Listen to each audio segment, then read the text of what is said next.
आज हम एम्ब्रियोलॉजी के अंदर प्लांट एम्ब्रियोलॉजी पढ़ेंगे, जिसका संबंध पौधों के लैंगिक चक्र से होता है। एम्ब्रियोलॉजी के अंदर दो इम्पॉर्टेंट पार्ट्स हैं, एक होता है माइक्रोस्पोरोजेनेसिस और दूसरा होता है मेगास्पोरोजेनेसिस। लघु बीजाणु जनन के तहत हम लोग पुंकेसर का निर्माण परागकण का निर्माण करते हैं, जबकि मेगास्पोरोजेनेसिस के अंदर गुरु बीजाणुओं का निर्माण करते हैं। सबसे पहले हम लोग माइक्रोस्पोरोजेनेसिस के बारे में पढ़ेंगे।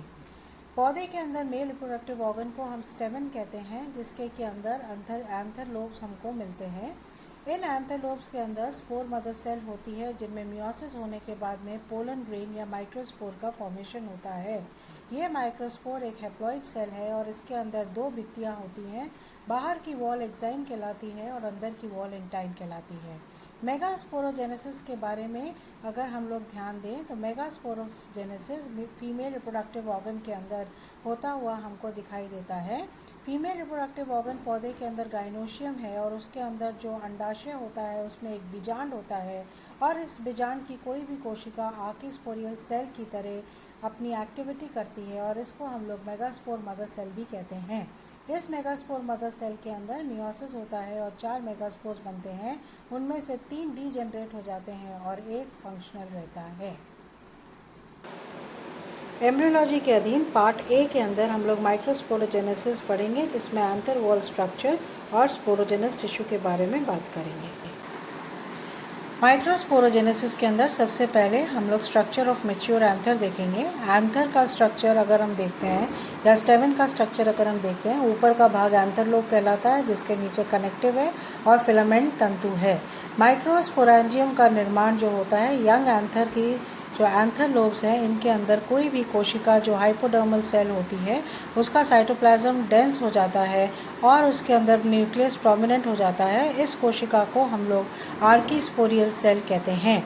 इस आर्कीस्पोरियल सेल के अंदर पेरिक्लाइनल डिवीजन परिनातिक विभाजन होने के बाद में 2 कोशिकाएं बनती हैं। बाहर की कोशिका आउटर पेराइटल सेल कहलाती है और अंदर की कोशिका इनर स्पोरोजेनस सेल कहलाती है।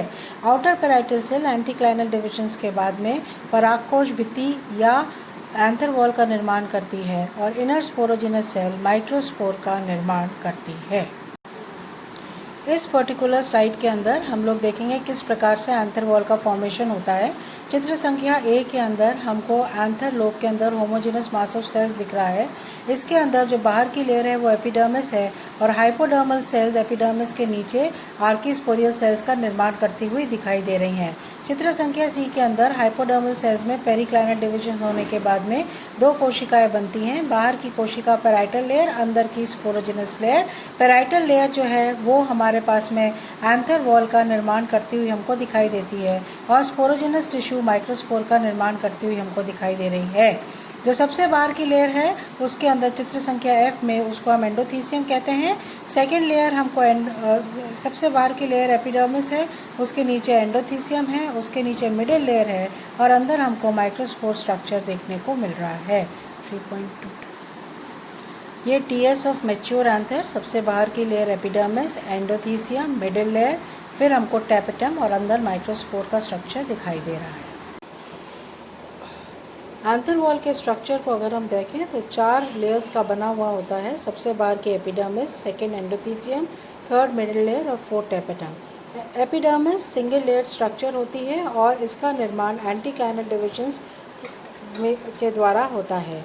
एंडोथीसियम सब epidermal layer of anther wall है और इसकी कोशिकाएं प्रायः रेडियली इलोंगेटेड कोशिकाएं होती हैं। इन कोशिकाओं का मैक्सिमम डेवलपमेंट पोलन डेहिसेंस या परागकोश फूटन के समय हमको देखने को मिलता है। इनकी कोशिकाओं की रेडियल और टेंजेंशियल वॉल्स पर हमको फाइब्रस थिकनिंग्स देखने को मिलती हैं। ये हाइग्रोस्कोपिक इन नेचर होती है और जनरली ये सब में उपस्थित होती हैं, परंतु हाइड्रोकैरिटेसी फैमिली के कुछ सदस्यों में एंडोथीसियम का अभाव होता है। एंथर वॉल की तीसरी लेयर मिडिल लेयर कहलाती है। ये 1 से 3 लेयर होती है। अल्पकालिक एफमेरल इन नेचर है। पोलन मदर सेल्स में मियोसिस होने से पहले ही ये क्रश हो जाती है। मिडिल लेयर अपने अंदर स्टार्च व अदर फूड मटेरियल स्टोर करती है, जिसका की प्रयोग पोलन मदर सेल्स किया करती हैं। सबसे inner most layer anther wall की टैपेटम कहलाती है। यह टैपेटम अपना maximum development tetrad stage of microsporogenesis के अंदर हमको देखने को मिलती है। इन कोशिकाओं के अंदर कोशिका द्रव्य सघन व केंद्रक सुस्पष्ट होता है। टैपेटम यूजुअली जो होती है वो होमोजेनस लेयर के फॉर्म में प्रेजेंट होती है और ये पूरे माइक्रोस्पोर मदर सेल्स को या एंथर लॉक्यूल को पूर्ण रूप से घेरी हुई होती हैं। टैपेटम दो प्रकार के होते हैं। पहला एमीबॉयड टैपेटम। इसके अंदर टैपेटम की कोशिकाएं का अर्ली ब्रेकडाउन हो जाता है और यह हाइड्रोलिटिक एंजाइम्स के कारण होता है। यह टैपेटम का द्रव्य एंथर लॉक्यूल के अंदर प्रवेश कर जाता है।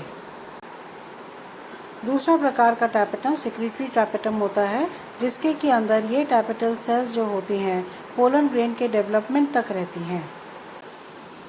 फंक्शंस ऑफ टैपेटम इस प्रकार से हैं। Second, sporogenous tissue. Sporogenous tissue की हर कोशिका या तो सीधा माइक्रोस्पोर मदर सेल की तरह एक्ट करती है या समसूत्री विभाजन होने के बाद में हर कोशिका माइक्रोस्पोर मदर सेल की तरह एक्ट करती है।